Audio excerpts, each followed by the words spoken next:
কারো একজনের credit score মোটামুটি 600 এর উপরে, 700 এর নিচে, বাট উনি মনে করছেন যে আমাকে এমন 740 করতে হবে এই 3 মাসে। তার জন্য আপনাদের টিপস গুলো আছে 8,000, আপনি 6,000 টাকা তুলে রাখছেন, এটা যদি 3,000 নিচে নিয়ে আসেন, পে করে দেন, next month it will go up, will score up হয়ে যাবে। প্রত্যেকটা কনভেনশনাল এফএইচএ আমরা 1 ইয়ার অ্যাক্টিভিটিটা দেখতে চাই, ও 1 ইয়ারের মধ্যে কোনো লেট পেমেন্ট আছে কিনা। কোন প্রোগ্রামে আসলে ভালো একটা রেট পাওয়া যায়? সো এখানে বলে একটা program call agency loan. Agency loan একটা লিমিট থাকে, যেমন 1 ফ্যামিলি 832 যদি মধ্যে থাকে লোন, তাহলে রেটটা সবসময় ভালো থাকে। 2 ফ্যামিলির যিনি 1.1 ও আন্ডারে থাকে, তাহলে এজেন্সি লোনের মধ্যে আন্ডারে পড়লে রেটটা ভালো পাওয়া যায়। So agency is the one you want to stick to. এর উপরেই যদি $1 বেড়ে যায়, তখন জাম্বো প্রোগ্রামে চলে যায়। জাম্বো প্রোগ্রামটা রেটটা হাই হয়ে যায়। আচ্ছা, so you try to beat the agency loan প্রোগ্রামে, যেখানে ফ্রেনি আর ফ্রেডি। এফএইচএ প্রোগ্রামের রেটটা ভালো থাকে, বাট কিন্তু প্রবলেম হচ্ছে এফএইচএতে আমরা যখনই যাই, যাদের ক্রেডিটটা একটু খারাপ থাকে, ডাউন পেমেন্ট কম থাকে, তারা এফএইচএ পায়। একটা অবস্টাকেল আছে যে ওদের দুইটা মর্গেজ ইন্স্যুরেন্স থাকে। একটা বলে আপফ্রন্ট এমআই, এটা 30 বছরে ভাগ করে দেয়, এটা গভর্নমেন্ট ওকে ইন্স্যুরেন্স করে। আর সেকেন্ড হচ্ছে মাল্টি এমআই, এটা 20% দেন, 30% দেন, 40% দেন, ওটা চলে আসবেই। এটা ইউএস কংগ্রেসের ম্যান্ডেট। হ্যাঁ, সো আমরা যখনই যাই, যারা কম ডাউন পেমেন্ট দেয় আর যাদের ক্রেডিট স্কোর অন্যান্য কনভেনশনালের যেটা 720 বা 740 লাগে, ওখানে 640 পর্যন্ত যাওয়া যায় এফএইচএ প্রোগ্রামে। সেই জন্য আমরা যাই এফএইচএ প্রোগ্রামে। কারণ যাদের ক্রেডিট স্কোর ভালো আছে, then we go to agency loan, Freddie and Fannie. Again ওই যেটাই বলছিলাম যে ওনার 1 বছর ট্যাক্স গুলো চলে গেলে ওটা ফ্রেডি ম্যাক, যারা 2 বছরের ট্যাক্স তারা ফেনি ম্যাক, ফেনি ম্যাকের কাছে যাবে, ফেনি ম্যাক লোন প্রোগ্রামে যাবে। সো এজেন্সি প্রোগ্রামটা হলো সবচেয়ে বেস্ট। এটার জন্য ভালো একটা ক্রেডিট স্কোর দরকার হয়। 740 না। ওকে, এবং এই 740 ক্রেডিট স্কোরটা আপনারা লাস্ট কয় মাসে দেখেন, নাকি এটিও আমরা একবারই রান করি, আর রান করা হয় না, ওটা ভ্যালিড থাকে 3 মাস, 90 ডেজ। সো সবশেষ 90 ডেজে যদি এই ধরনের একটা ক্রেডিট স্কোর রাখা যায়, তাহলে সেক্ষেত্রে বেটার রেট। তাহলে ওই সময়টাতে ধরেন কারো একজনের ক্রেডিট স্কোর মোটামুটি 600 এর উপরে, 700 এর নিচে, বাট উনি মনে করছেন যে আমাকে এমন 740 করতে হবে এই 3 মাসে।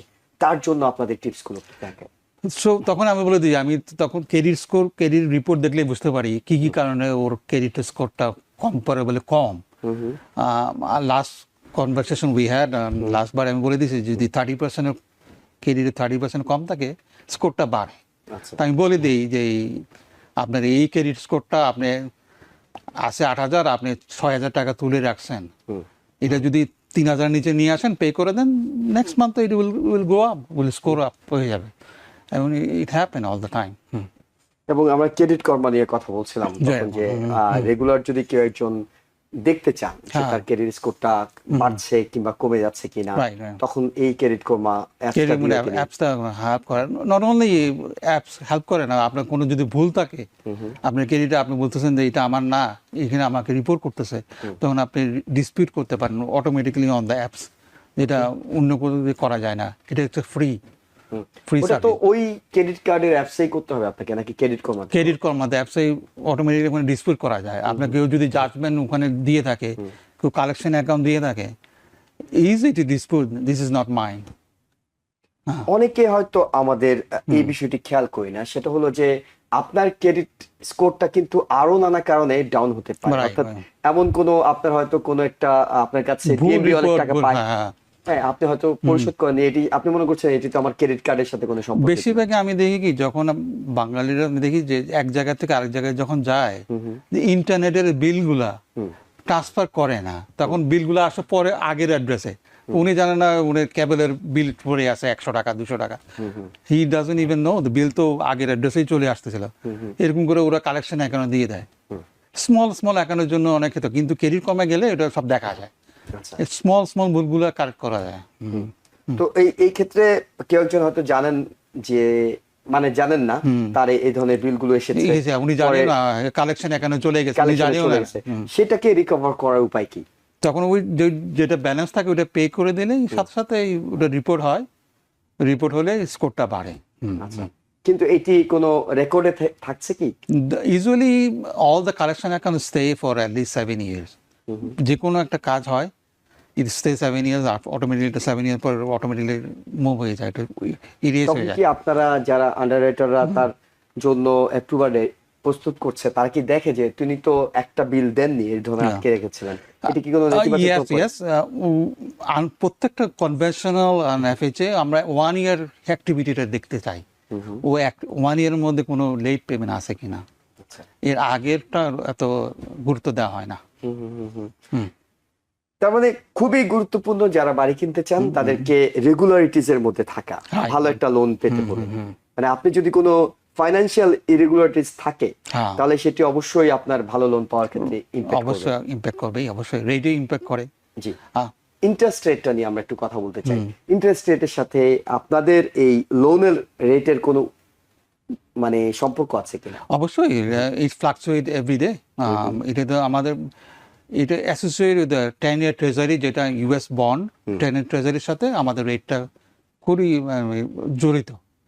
ওটা যদি বাড়ে আমরা রেট বেড়ে যায়। এখন ওই ইরানের ওয়ারের আবার যে শুরু হলো, এটার জন্য আমাদের রেট অনেক বেড়ে গেছে গত লাস্ট 3-4 days আচ্ছা, because of the war. 10 year treasury অনেক বেড়ে যাচ্ছে। তারা এখন ওই ব্যাক ইন ফেব্রুয়ারি আমাদের রেট ছিল 5.875, যখন যুদ্ধ শুরু হলো আস্তে আস্তে আস্তে আস্তে 6.75 হিট করছে। এখন আবার একটু ওই যুদ্ধটা কমে নেওয়াতে আবার 6.125 নেমে আসছে, এখন আবার শুরু করছে, আবার বেড়ে যাচ্ছে। So it's fluctuate every day depending on মার্কেটের।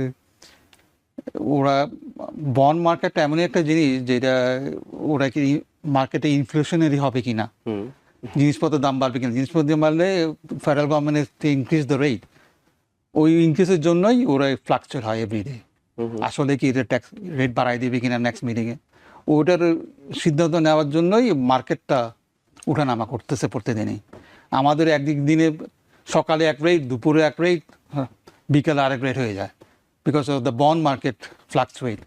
ওকে, যদি এমনটা হয় যে এখন 6.75 এ কেউ একজন কিনলেন, আপনাদের কাছ থেকে একটা অ্যাপ্রুভাল নিলেন এবং পরবর্তীতে আরো 3 মাস 4 মাস কিংবা 6 মাস পরে সেটি 6.1 কিংবা 5.9 কিছুতে নেমে আসলেন, তখন তিনি এটি ব্যালেন্সটা কিভাবে করবেন?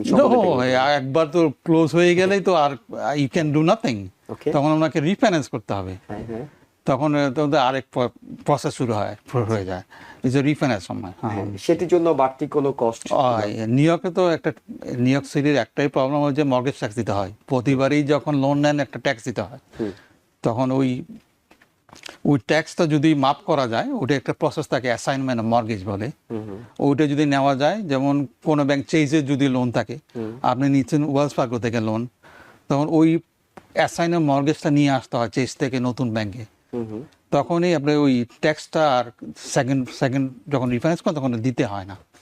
আর যদি ওটা কোনো অনেক ব্যাংক আছে যেমন ক্যালিফোর্নিয়ার ব্যাংক, ওরা they don't understand the assignment of mortgage, তারা ওরা দিতে চায় না, তখন আপনার ক্লোজিং কস্ট বেড়ে যায়।